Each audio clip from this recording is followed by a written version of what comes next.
Hello leaders, मैं दीपेन कुमार। और आज से हम लोग अपना leadership development training programme start कर रहे हैं। एंड जब भी लीडरशिप डेवलपमेंट की बात होती है तो बात निकल के आती है लोगों की। यानी हमें लीडर्स में किसे डेवलप करना है, हमें लोगों को डेवलप करना है। और जो लोग हैं ना, उनके साथ हमें व्यवहार बनाना है, हमें जो है उनके साथ एक कनेक्टिविटी बिठा के रखनी है। तो अगर हमें लोगों के साथ कनेक्टिविटी बिठा के रखनी है, क्योंकि टीम जब बनेगी ना, वो टीम तभी बनेगी जब आप लोगों के साथ आपका तालमेल बढ़िया होगा, आपके उनके जो रिलेशन हैं वो बढ़िया होंगे। और जब रिलेशन बढ़िया होंगे तो आप लंबे समय तक एक साथ में रहेंगे। और जब लंबे समय तक साथ में रहेंगे तो एक लंबी टीम बना पाएंगे। और जिसके साथ में बड़ी टीम होती है वो बंदा उतना ही ज़्यादा बड़ा अर्निंग करता है, नाम बनाता है। ठीक है ना। तो अगर हमें एक बड़ी टीम बनानी है तो हमें लोगों के साथ व्यवहार बनाना सीखना होगा। और इस कंडीशन में कि जब हमें लोगों के साथ व्यवहार बनाना, तो आप देखेंगे कि एक व्यक्ति हैं, एक महान विद्वान हुए हैं जिनका नाम है डेल कार्नेगी जी। और उन्होंने एक बुक अपना जो है पब्लिश किया है, जिस बुक का नाम है लोक व्यवहार। तो मेरे लीडर्स, अगर आपने ये बुक नहीं पढ़ी है तो फिर आप लोगों के साथ व्यवहार बनाना नहीं सीख पाएंगे। तो मैं यहीं से आपकी स्टार्टिंग कर रहा हूँ। और अगर आप इस बुक को डिटेल में पढ़ना चाहें तो आप इसको ऑनलाइन या ऑफलाइन इसको परचेज कर सकते हैं। Best of the best book है।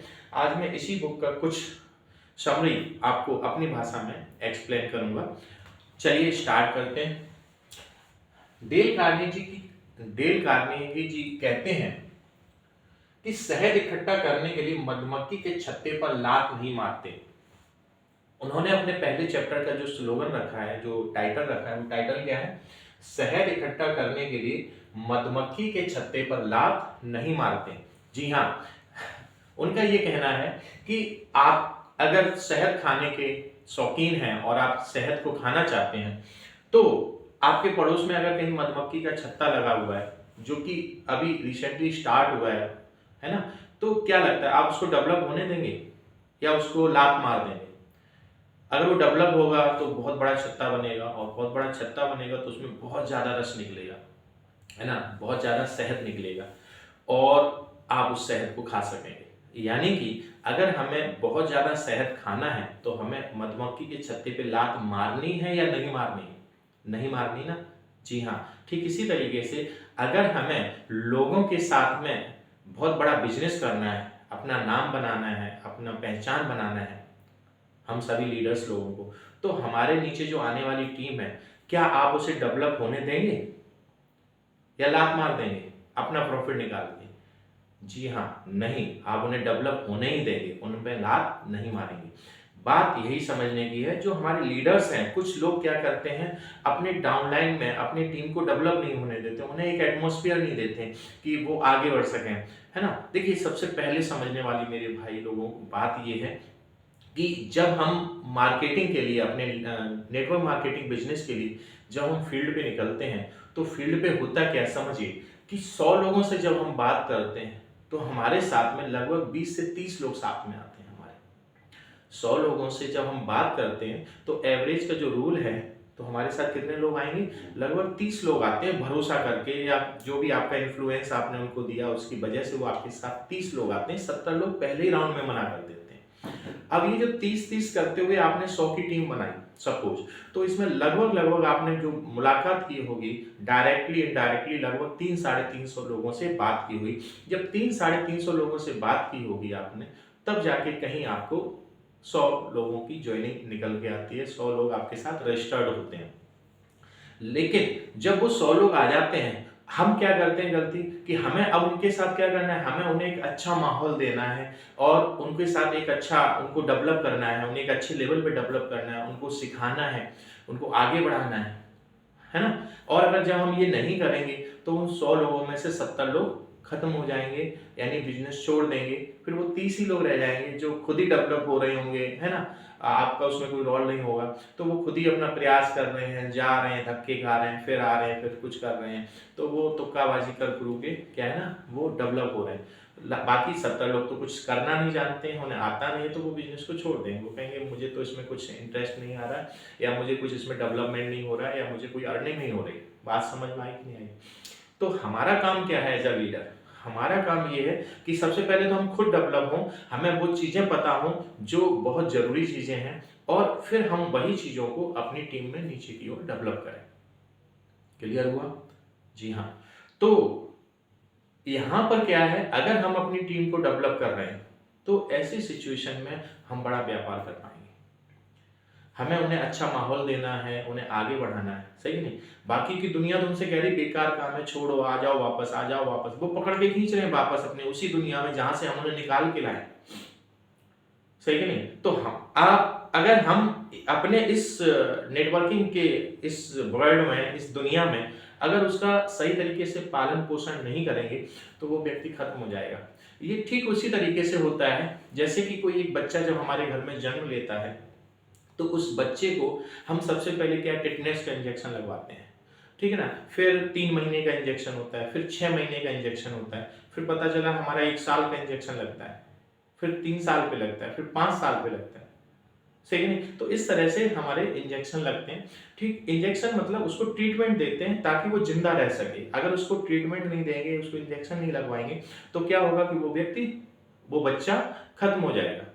ठीक है, इसी तरीके से हमारी टीम में जब भी कोई नया व्यक्ति आता है तो वो एक बच्चे की तरीके से होता है, और वो जो बच्चा होता है वो देखने में तो बड़ा व्यक्ति होता है, बट बिजनेस के लैंग्वेज में या बिजनेस की भाषा में वो एक बच्चा होता है।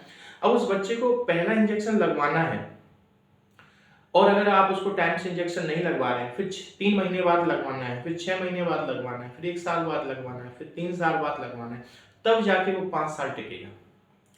तो 5 साल टिकाने के लिए हमें प्रॉपर उसको इंजेक्शन लगाने हैं। 5 साल और 5 साल के आगे भी 10 साल 20 साल वो लगातार जो बिजनेस करेगा वो तभी करेगा जब हम उसे प्रॉपर इंजेक्शन लगवाएंगे, जो प्रॉपर उसका ट्रीटमेंट है वो देंगे। और अगर ऐसा हमने कर लिया तो वो व्यक्ति हमारी टीम में खड़ा हो जाएगा। तो आप समझिए, गेम समझिए, दिमाग का गेम है ये, कि अगर हम उसको डेवलप नहीं कर रहे हैं तो फिर वो खत्म होने वाला है। तो अब जैसे यहीं पर भी एक और बात समझिए, जैसे जो बच्चा होता है जब हम उसको इंजेक्शन लगवाने के लिए डॉक्टर के पास ले जाते हैं तो क्या लगता है, वो तैयार होता है, बोला हाँ हाँ लगा दो, नहीं ना? हम क्या करते हैं, उसकी जो मम्मी होगी उसकी टांगे पकड़ेगी, उसका पापा जो होगा वो हाथ पकड़ेगा और उसको कमर में ऐसे दबाएंगे और डॉक्टर से बोला लगा दो, और डॉक्टर भी क्या करेगा, सीधा वो लगा दिया, बोला अरे कुछ नहीं हुआ, कुछ नहीं हुआ। क्या लगता है उस समय उस मम्मी को, उस पापा को दर्द नहीं हो रहा होगा कि मेरा बच्चा इतना रो रहा है ना? रहने देते हैं, इसको नहीं लगवाते हैं। लेकिन उसे पता है कि अगर मैंने रहने दिया और मैंने नहीं लगवाया तो क्या होगा, ये बच्चा आगे उतनी ग्रोथ नहीं कर पाएगा मेंटली और फिजिकली जितनी उसे करनी चाहिए। तो इस वजह से वो लगवाते हैं, जानबूझ के समय निकाल के जाते हैं डॉक्टर के पास और इंजेक्शन लगवाते हैं। तो क्या, अब मेरा जो सवाल है कि क्या as a team leader, as a guardian, क्योंकि आप भी जब टीम के आप लीडर हैं तो आपके डाउन में जो टीम आ रही है वो आपके एक बच्चे की तरीके से, तो क्या एज अ टीम लीडर आप अपनी टीम को इस तरह से ट्रीट कर रहे हैं? क्या आप अपनी टीम लीडर्स को या टीम को क्या टीके लगवा रहे हैं? टीके इन द सेंस उनको ट्रेनिंग दे रहे हैं, उनको सिखा रहे हैं? और अगर आप ऐसा कर रहे हैं तो निश्चित है आप इस बिजनेस में सफल होंगे ही होंगे, आपको कोई नहीं रोक सकता। लेकिन अगर आप ऐसा नहीं कर रहे हैं तो सर डाउट है ना? हमें इन चीज़ों को समझना पड़ेगा। एंड जो मुझे जानकारी है, जो मैंने सीखा है अपने गुरु लोगों से, वो मैं आपको देने का प्रयास कर रहा हूँ। मेरे गुरुजी ने पहले बोला था कि बेटा आप इस बुक को जरूर पढ़ना, तो मैंने उस बुक को जब पढ़ा तो मेरा बिजनेस डेवलप हुआ। एंड मैं आपको बताना चाह रहा हूँ कि आप भी इस बुक को पढ़िए, आप ऑनलाइन मंगाइए, ऑफलाइन कहीं से खरीदिए, सही नहीं? तो कार्नेगी जी जो है क्या कह रहे हैं, मैं वापस पॉइंट पे आता हूँ, मेरी बात आपको समझ में आ गई होगी। कार्नेगी जी पहले लेसन में कहते हैं कि शहद इकट्ठा करने के लिए हम मधुमक्खी के छत्ते पर लात नहीं मारते और हमें लात मारना भी नहीं चाहिए, ठीक है ना? चल इस चैप्टर को थोड़ा सा पढ़ते हैं। लिखा हुआ है सन 1931 की 7 मई को न्यूयॉर्क में एक बड़ी मुठभेड़ हो रही थी। यह मुठभेड़ उस समय अपने अंतिम पड़ाव पर थी, इसलिए लोगों के बीच इसका बहुत रोमांच था। महीनों तक लुक्का छिपी का खेल खेलने के बाद अंत में एक हत्यारा क्रॉले को चारों ओर से घेर लिया गया था। वहां पर वह दुनाली बंदूक नाम से मशहूर था, यानी फेमस था। जो हत्यारा इस समय चारों ओर से घिरा हुआ था और बेस्ट एवेन्यू एक जगह है, उस जगह में अपनी प्रेमिका के घर छिपा हुआ था। वह हत्यारा न तो सिगरेट पीता था, न शराब को हाथ तक लगाता था। वह ऊपर की मंजिल में छिपा हुआ था और 150 से अधिक पुलिस वाले और जासूस धरती से लेकर छत तक उसे चारों ओर से घेरे हुए थे। पुलिस वालों ने छत में छेद करके तथा टीयर गैस को इस्तेमाल करके इस कुख्यात हत्यारे को निकलवाना चाहा। आसपास की इमारतों पर भी मशीन गनें तैनात थीं तथा 1 घंटे तक न्यूयॉर्क के इस इलाके में मशीन गनों तथा बंदूकों से गोलियों की बरसात होती रही।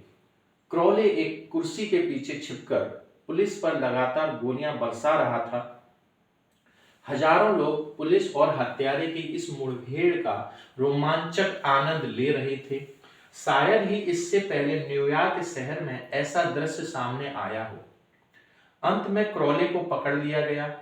पुलिस कमिश्नर ने बताया कि वह न्यूयॉर्क के इतिहास में अब तक के सबसे खतरनाक अपराधियों में से एक था। पुलिस कमिश्नर ने क्या बताया कि वह अब तक के सबसे खतरनाक अपराधियों में से एक था। कमिश्नर ने कहा कि वह इतना चौकन्ना और चुस्त था कि पंख फड़फड़ाने की आहट पर ही किसी को मार देता था। लेकिन ये बात किसने बोली? ये पुलिस कमिश्नर ने बोली। लेकिन अगर आप उस क्रोले से बात करेंगे तो देखिए क्या है। क्रोले कह रहा है, लेकिन दुनाली बंदूक खुद अपनी नजरों में क्या था, हमें इस बात की जानकारी इसलिए मिल सकी क्योंकि जब पुलिस उस पर गोलियों की बौछार कर रही थी उस समय क्रोले ने एक चिट्ठी लिखी। चिट्ठी लिखते समय उसके घावों से लगातार बहते खून के निशान उस चिट्ठी पर भी लग गए थे। इस चिट्ठी में क्रोले ने लिखा था, क्या लिखा था जरा ध्यान से समझिए इस लाइन को। मेरी कमीज के नीचे एक अत्यंत ही दयालु परंतु दुखी दिल है और एक ऐसा कोमल दिल है जो किसी को भी नुकसान नहीं पहुंचाना चाहता। जी हां लीडर्स, आप देखिए दुनिया उसको क्या बोल रही है, दुनाली बंदूक। पुलिस कमिश्नर क्या कह रहा है कि वो इतना खतरनाक अपराधी था जो कभी न्यूयॉर्क में हुआ ही नहीं, और साथ ही साथ वो इतना चौकन्ना रहता था कि पंख फड़फड़ाते ही गोली मार देता था। ऐसा व्यक्ति जो अपनी तरफ से राय दे रहा है कि मैं कैसा हूं, तो वो कैसा बता रहा है कि मेरी कमीज के नीचे एक अत्यंत ही दयालु परंतु दुखी दिल है और एक ऐसा कोमल दिल है जो किसी को भी नुकसान नहीं पहुंचाना चाहता। पत्र लिखने के कुछ समय पहले की यह बात है। एक बार क्रोले लीग आइलैंड पर गांव की सुनसान सड़क पर अपनी प्रेमिका के साथ मौज मस्ती कर रहा था। अचानक से ही एक पुलिस वाला उसकी कार के पास आकर उससे लाइसेंस दिखाने के लिए कहने लगा। बस इतनी सी बात की सजा पुलिस वाले को अपनी मौत से चुकानी पड़ी। क्रोले ने कुछ भी नहीं कहा और अपनी रिवॉल्वर निकालकर पुलिस वाले के सीने को गोलियों से छलनी कर दिया। जैसे ही पुलिस वाला जमीन पर गिर गया तो क्रोले ने एक और गोली उस मरे हुए अफसर के सीने में दाग दी। सोचिए, इतना क्रूर और जालिम व्यक्ति यह कह रहा था, क्या कह रहा था कि मेरी इस कमीज के नीचे एक अत्यंत ही दयालु परंतु दुखी दिल है और एक ऐसा दिल जो किसी को भी हानि यानी कि नुकसान नहीं पहुंचाना चाहता। तो यहां पर जो राइटर हैं डेल कार्नेगी जी, वो आपको ये बताना चाहते हैं कि दुनिया का सबसे बेकार से बेकार व्यक्ति भी कभी भी अपनी गलती नहीं मानता है, कभी भी गलती नहीं मानता है। तो इस वजह से हमें किसी को गलती बतानी भी नहीं चाहिए। हमें किसी से ये नहीं कहना चाहिए कि तुमने ये गलती की, या किसी को डांटना नहीं चाहिए। आगे देखते हैं। क्रोले को मौत की सजा सुना दी गई। जिस समय उसे कैद खाने में मृत्युदंड के लिए ले जाया जा रहा था तो सोचिए उसने क्या कहा होगा। क्या यह कि वह लोगों की जान लेने की सजा है? नहीं, उसने तो कहा था यह स्वयं को बचाने की सजा है। यानी कि वो क्या कह रहा है, ये तो मुझे बचाने मतलब लोगों से अपने आप को बचाने की सजा मुझे मिल रही, मैं किसी की जान लेता ही नहीं, मैं तो अपने आप को बचा रहा हूं। उसका ये सोच है। आगे तो इस कहानी का सार यह निकला कि दुनाली बंदूक क्रोले स्वयं को किसी बात के लिए भी दोषी नहीं ठहराता था। तो क्या आपको ऐसा लगता है कि अपराधियों में यह असामान्य सी बात है? अब मैं आपको एक कहानी और सुनाता हूं, सुनिए। मैंने अपने जीवन के स्वर्णिम दिन लोगों की भलाई करने में गंवा दिए ताकि वे सुखी जीवन जी सकें, लेकिन इसके बदले में मुझे केवल गालियां ही सुनने को मिली हैं और पुलिस से छिप छिप कर भागना पड़ता है। ये शब्द अमेरिका के सबसे कुख्यात बदमाश अल कैपोन के हैं। वह शिकागो का सबसे खतरनाक गैंग लीडर था, लेकिन अन्य अपराधियों की भांति अल कैपोन भी अपने आप को दोषी नहीं मानता था। वह तो स्वयं को सच्चा परोपकारी मानता था, जिसे लोग गलत समझ बैठे थे। यानी कि एक कुख्यात बदमाश, यानी दुनिया क्या कह रही है उसको बदमाश, और वो अपने आप को क्या मान रहा है कि वह तो एक सच्चा और परोपकारी व्यक्ति है। आप लोगों के माइंडसेट को समझने की कोशिश करिए लीडर्स। हम लोग यहाँ पर इस डेल कार्नेगी जी की बुक के माध्यम से लोगों के माइंडसेट को समझने की कोशिश कर रहे हैं, और जब तक हम लोगों के माइंडसेट को नहीं समझेंगे ना, तब तक हम बड़ा बिजनेस नहीं कर पाएंगे। तो वो बड़ा बिजनेस करना है, उसके लिए बुक को समझना बेहद जरूरी है। तो चलिए आगे कंटिन्यू करते हैं। न्यूयॉर्क के सबसे कुख्यात अपराधियों में से एक डच नाम का व्यक्ति भी था, और ऐसा ही कहता था। वो भी क्या करता था? वो भी ऐसा ही कहता था। अपने एक साक्षात्कार यानी इंटरव्यू में उसने कहा था कि वह तो लोगों की भलाई करता है, और अपनी कही इस बात पर उसे पूरा यकीन भी था। इस विषय पर अधिक जानकारी प्राप्त करने के लिए मैंने न्यूयॉर्क के सबसे कुख्यात जेल के वार्डन लुइस लीस से काफी लंबा इंटरव्यू लिया। उनका कहना है कि इस जेल के बहुत कम अपराधी स्वयं को बुरा समझते हैं। वे भी वैसे ही इंसान हैं जैसे हम सब हैं। इसीलिए तो वे स्वयं को सही प्रमाणित करने के लिए तर्क वितर्क करते हैं। उनके पास यह बात साबित करने के पर्याप्त ठोस कारण होते हैं कि उन्होंने किसी पर गोली क्यों चलाई थी या फिर किसी तिजोरी को क्यों तोड़ा था। इन्हीं तर्कों के आधार पर प्रत्येक अपराधी स्वयं को सही प्रमाणित करने की पूरी कोशिश करता है और स्वयं को सजा का हकदार नहीं मानता है। अब मैं आप लोगों से कहना चाहूंगा, डेल कार्नेगी जी आपसे कहना है, क्या कह रहे हैं सुनिएगा जरा, कि अब यदि अल कैपोन, दुनाली बंदूक, क्रॉले और डच या फिर जेल की चार दीवारियों में चक्की पीस रहे जो अनेक अपराधी हैं अपने आप को दोषी नहीं मानते, तो फिर वे लोग क्या करते हैं जिनसे हम सब प्रतिदिन मिलते हैं। यानी कि ये इतने कुख्यात अपराधी ये अपने आप को दोषी नहीं मान रहे। तो फिर जब हम पर डे निकलते हैं फील्ड पे और हम जिन लोगों से मिलते हैं उनकी क्या राय होगी, समझ में आया? तो क्या वो अपने आप को दोषी मानेंगे? क्या जब वो मना करेंगे इस बिजनेस को लेकर तो क्या वो अपने आप को गिल्टी फील करेंगे? नहीं, वो अपने आप को दोषी नहीं मानेंगे। और अगर हम उन्हें दोष दे रहे हैं तो फिर ये गलती है ना। आगे देखिए, कार्नेगी जी बोलते हैं, जॉन वानामेकर जो अमेरिकी स्टोर्स की चेन के संस्थापक थे, उन्होंने यह स्वीकार किया था कि बहुत वर्षों पहले मैंने यह समझ लिया था कि किसी और को दोष देना केवल मूर्खता है। क्या कहा? बहुत साल पहले मैंने यह समझ लिया था कि किसी और को दोष देना केवल मूर्खता है। क्या कहा? किसी को भी दोष देना ये क्या है? एक सबसे बड़ी मूर्खता है। हमें किसी को दोष नहीं देना, बिजनेस माइंड हमें डेवलप करना है, ठीक है ना। आगे क्या कह रहे हैं वो, मेरे पास अपनी स्वयं की सीमाओं को ही पार करने की कितनी बड़ी मुसीबत है, तो फिर मैं इस बात पर अपना सिर क्यों पीटूं कि भगवान ने एक जैसी बुद्धि का उपहार सबको क्यों नहीं दिया, है ना। या हम लोग कभी कभी ये सोचते हैं कि यार हम लोग मतलब इतने प्यारे बिजनेस में हैं, है ना, केमिकल फ्री प्रोडक्ट्स हैं, तो जब मैं किसी को बताने जाता हूँ तो सामने वाला समझता क्यों नहीं है, सही कि नहीं। मेरे पास जो बुद्धि हो इसके पास क्यों नहीं है। तो हमें इस चीज के लिए सिर नहीं पीटना है, ठीक है ना। हमारे पास में ही बहुत सी चीजें हैं, तो हम उन्हीं को देखें। हम किसी के लिए ये ना कहें कि वो क्यों नहीं कर रहा है, हमें बस अपना काम करना है। तो आगे देखिए, वानामेकर ने तो यह सबक जल्दी ही सीख लिया था, लेकिन कार्नेगी जी ये कहते हैं कि यह 33 सालों में मैंने सीख पाया, जिस दौरान मुझसे ढेरों गलतियां भी हुई थी, और तब जाकर मैं समझ पाया कि 100 में से 99 लोग, जी हाँ लीडर्स, क्या लिखा है, 100 में से 99 लोग ऐसे होते हैं जो कभी भी अपने आप को दोष नहीं देते, चाहे वे कितनी भी गलतियां कर लें। परंतु कभी भी उन्हें अपनी वह गलती दिखाई नहीं देती। बहुत खास बात है, फिर से पढ़ता हूं, मैं रिपीट करता हूं। क्या लिखा है? 100 में से 99 लोग, कितने? हम 100 लोगों से जब मिलते हैं उसमें से 99 लोग ऐसे होते हैं जो कभी भी अपने आप को दोष नहीं देते, चाहे वे कितनी भी गलतियां कर लें, परंतु कभी भी उन्हें अपनी यह गलती दिखाई नहीं देती। तो जब 100 में से 99 लोग अपनी गलती मानेंगे ही नहीं, तो फिर हम उन्हें गलती दें ही क्यों? है ना? ये चीज समझाना चाह रहे हैं कार्नेगी जी आपको। आगे देखते हैं। वे स्वयं की आलोचना नहीं करते, यानी वो स्वयं की बुराई नहीं करते। किसी की भी बुराई करने से कोई भी लाभ नहीं होता।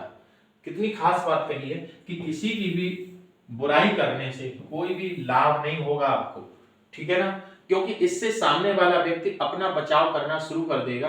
जब हम सामने वाले व्यक्ति की बुराई करेंगे तो सामने वाला व्यक्ति क्या करेगा? अपना बचाव करना शुरू कर देगा, और ऐसा करने में वो बहाने बनाएगा, तर्क देगा कि आखिर मैंने ये काम क्यों किया, जो भी उसने गलती की वो आखिर क्यों की, उसके लिए वो बहाने बनाएगा और तर्क देगा। तर्क भी ऐसे देगा जो उसको बहुत ठीक लगते होंगे, ठीक है ना? आलोचना बहुत खतरनाक भी होती है, क्योंकि इससे व्यक्ति के आत्मसम्मान को ठेस पहुंचती है। कभी कभी हम किसी की जब बुराई करते हैं तो उस व्यक्ति का जो सेल्फ रेस्पेक्ट है, आत्मसम्मान है, वो क्या है, उसको ठेस पहुंच जाती है, और व्यक्ति क्या है, हो सकता है कि वो आपके बिजनेस में ना आए। तो हमें किसी भी व्यक्ति के आत्मसम्मान को ठेस नहीं पहुंचानी, क्योंकि हर व्यक्ति का अपना एक आत्मसम्मान है। भले वो आपके लिए एक व्यक्ति है, बट वो अपने घर में हीरो है, वो अपने घर का क्या है, हीरो है, सुपरमैन है ना, और उसके घर वाले उसकी इज्जत करते हैं। तो ऐसे में आप जब उससे बात करेंगे और आप उसको कोई कमी बताएंगे एंड कुछ गलत तरीके से आपने बात किया, है ना, तो ऐसी कंडीशन में वो आपके साथ टिकेगा नहीं। तो हमें ये चीज समझनी है। और फिर उस व्यक्ति के दिल में आपके लिए दुर्भावना भर जाएगी। क्या होगा? उस व्यक्ति के दिल में आपके लिए क्या भर जाएगी? दुर्भावना भर जाएगी। ये भी चीज समझने वाली बात है दोस्त, कि हमें जब हम किसी की बुराई करते हैं तो वो बुराई वाला सीन उस व्यक्ति को जिंदगी भर याद रहता है। यानी मरने के लिए जब जा रहा होगा ना, ठीक है, और लोग ले जा रहे होंगे ना, तो भी उस समय उसको ये बात याद होगी कि यार उस व्यक्ति ने ना मेरे साथ में ये मेरा जो है इंसल्ट किया था, या वहां पे मेरा व्यवहार इससे क्यों नहीं चलता, है ना? आप भी खुद देखो ना, आपके रिश्तेदारी में भी बहुत से ऐसे लोग होंगे, अड़ोस पड़ोस में ऐसे बहुत से लोग होंगे जिन्हें आप तीस मान के बैठे होंगे कि नहीं यार उसने मेरे साथ ये किया, मैं तो नहीं बात करूंगा, सही कि नहीं, मैं तो बिजनेस नहीं बताऊंगा उसको, सही कि नहीं, अरे वो मामा वो तो बड़ा खड़ूस है, मैं तो नहीं जा रहा हूँ उसके पास, उसने तो मेरे मतलब वो पहले पैसे लिए थे वो अभी तक नहीं दिए, या मतलब कोई भी XYZ चीज हो सकती है। तो हमें समझने वाली चीज है, हमें ये समझना है कि हम वो दुर्भावना हमारे लिए बनी रही, क्यों बनी रही? क्योंकि उन्होंने मेरे साथ कुछ गलत किया। तो हम ऐसा ही लोग भी आपके साथ ना करें, तो हमें इन चीजों को समझना है। एंड आगे बात करते हैं। एक बहुत ही फेमस मनोवैज्ञानिक हुए हैं BF स्किनर ने अपने प्रयोगों से यह प्रमाणित कर दिया है कि आलोचना से कोई सुधरता नहीं, बल्कि आपके उस व्यक्ति से संबंध जरूर बिगड़ जाते हैं। आलोचना करने से, किसी की बुराई करने से कोई सुधरेगा तो है नहीं, बल्कि होगा क्या, उससे नुकसान किसका हो जाएगा? आपका ही हो जाएगा, और उस व्यक्ति से आपके संबंध बिगड़ जाएंगे। यानी कि आपने किसी बोला अरे ये लीडर अच्छा नहीं, अरे ये तो ये करता है, ये पैसे इधर करता है उधर करता है, ये वो, अरे भाई बच के रहो, लेकिन मुंह से बुराई मत करो, ठीक है ना? हमें क्या करना है, दुनिया में लोग पैसे के लेन देन में अच्छे नहीं है, दुनिया में लोग और भी बहुत सी जो चीजें होती हैं उनको लेके ठीक नहीं है। तो आप पहले उन्हें समझो, समझने के बाद आप उनसे उतनी दूरी बना के रखो, काम तो आपको करना है, सही कि नहीं? तो हमें इन चीजों को ध्यान रखना है, लेकिन हम जाके किसी की बुराई कर रहे हैं ये नहीं करनी। ये कार्नेगी जी बोल रहे हैं, और ये बहुत बड़ा सबक है बिजनेस के लिए। क्या? देखिए अभी स्किनर जी, जो BF स्किनर है, उन्होंने क्या बोला कि आलोचना से कोई सुधरता नहीं है, बल्कि आपके उस व्यक्ति के साथ क्या हो जाते हैं, संबंध जरूर बिगड़ जाते हैं। और हमें यहाँ पे संबंध बिगाड़ने नहीं है, हमें संबंध कैसे रखने, अच्छे रखने हैं। यही बात जानवरों पर भी लागू होती है। जिस जानवर को उसके अच्छे व्यवहार के लिए पुरस्कृत किया जाता है, वह उस जानवर के से ज्यादा तेजी से सीखता है, जिसे खराब व्यवहार के लिए दंडित किया जाता है। तो ये बात हमें जानवरों पर भी लागू करनी है, हमें ध्यान रखना है हमारे घर में अगर कुछ पेट्स हैं तो, और साथ ही साथ हमें अपने बच्चों पर भी लागू करनी है कि हमें अपने बच्चों के साथ भी अच्छा व्यवहार करना है। एंड अगर हम अपने बच्चों के साथ अच्छा व्यवहार करते हैं तो वो ज्यादा अच्छे से सीखते हैं, बजाय उसको डांटने से। हमें क्या नहीं करना है, हमें दंडित नहीं करना है, उन्हें दंड नहीं देना है, हमें उन्हें डांटना नहीं है, उन्हें पनिश नहीं करना है। और यही चीज़ हमें एज ए हस्बैंड वाइफ, यानी कि अगर हमारी वाइफ है तो हमें उस चीज़ का भी ध्यान रखना है, हमें उसकी कुछ तारीफ करनी है ना, हमें उसको मतलब उसके बारे में कुछ गलत नहीं बोलना है। एंड आप देखेंगे अगर आप ऐसा करेंगे तो बदले में वो भी आपके साथ में क्या करने वाली, वो भी आपकी बुराई नहीं करेगी, वो आपकी बढ़ाई करेगी, सही कि नहीं। लेकिन अगर आप उसके बारे में कुछ गलत बोल रहे हैं तो फिर वो भी आपके बारे में कुछ ना कुछ गलत तो सोचेगी एटलीस्ट। तो एक हस्बैंड वाइफ के रिलेशन को, एक फादर सन के रिलेशन को, मदर सन के रिलेशन को, है ना, एंड पब्लिक के साथ जो हमारे अड़ोस पड़ोस में रिश्तेदार हैं उनके साथ, पब्लिक के साथ, एंड एज अ बिजनेस में एज अ लीडर हमारी टीम के साथ जो हमारे रिलेशन हैं उनको बनाए रखने में ये सब चीजें बेहद हेल्प करेंगी। एंड आगे थोड़ा सा बढ़ते हैं, लिखा है महान विश्लेषक हैंस सैल्वे ने भी कहा है कि हर व्यक्ति सराहना करता है, हर व्यक्ति सराहना प्रशंसा का भूखा होता है, हर व्यक्ति निंदा से डरता है, निंदा या आलोचना से परिवारों के सदस्य, मित्रों, कर्मचारियों और सहकर्मियों आदि का मनोबल भी कम हो जाता है और उस स्थिति में कोई सुधार नहीं होता है। हमें ये लगता है कि हम किसी की बुराई करेंगे तो उसमें सुधार हो जाएगा, नहीं मेरे भाई, बुराई करने से वहां पे काम और कम हो जाएगा। देखो कैसे, यहाँ पे क्या कह रहे हैं, सैल्वे जी कह रहे हैं कि हर व्यक्ति सराहना, सराहना यानी प्रशंसा, है ना, अरे वाह आपने तो बहुत अच्छा किया, है ना, प्रशंसा कि यार वो तो बंदा बहुत अच्छा है, इस चीज का क्या है, वो भूखा है, हंग्री है। हर आदमी सम्मान चाहता है। आप देखो ना जब आप स्टेज पे जाते हैं और पब्लिक आपके लिए तालियां बजाती है तो आपको बड़ा प्राउड फील होता है, बोले वाह यार मैं तो कुछ अच्छा कर रहा हूँ। तो जब आपको प्राउड महसूस हो रहा है तो सामने वाले बंदे को भी प्राउड महसूस होगा, है ना। तो हमें उसकी क्या करनी, सराहना करनी, सराहना भी, जो प्रशंसा भी करनी, ये भी ध्यान रखने वाली बात है, प्रशंसा उसकी नहीं करनी, प्रशंसा उसके गुणों की करनी है। जैसे कोई बंदा बढ़िया शर्ट पहन के आया तो आप ये बोलो कि आप बहुत अच्छे लग रहे हैं, तो इसके साथ ही साथ में क्या होगा, आप बहुत अच्छे लग रहे हैं, लेकिन क्यों, क्योंकि आज आपकी शर्ट बहुत अच्छी, सही है कि नहीं। तो प्रशंसा करनी है, तो क्योंकि लोग प्रशंसा के भूखे हैं और हर व्यक्ति निंदा से डरता है, मतलब बुराई से डरता है, हर कोई भी नहीं चाहता कि मेरी बुराई हो, सही कि नहीं। और निंदा या जो आलोचना है इससे परिवार के सदस्य जो होते हैं या मित्र होते हैं, कर्मचारी होते हैं, जो आपके साथ में काम करने वाले आपके लीडर्स होते हैं, उस सभी का मनोबल भी कैसा हो जाता है, कम हो जाता है, सही कि नहीं। और इस स्थिति में आप चीज सोचेंगे उनमें कोई सुधार होगा, नहीं, उनमें कोई सुधार नहीं होगा, ठीक है ना। चल आगे,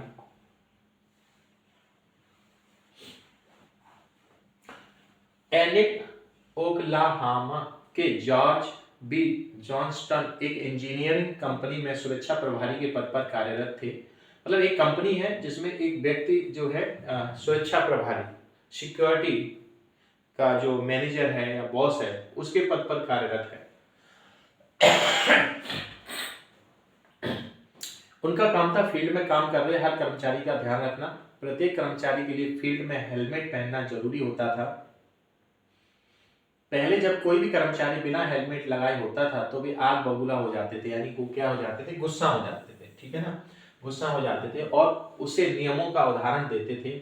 उसका परिणाम यह निकलता था कि कर्मचारी मरे मन से उसके आदेश का पालन करते हुए उसके सामने तो हेलमेट पहन लेते थे, लेकिन उसके जाने के तुरंत बाद हेलमेट निकाल देते थे।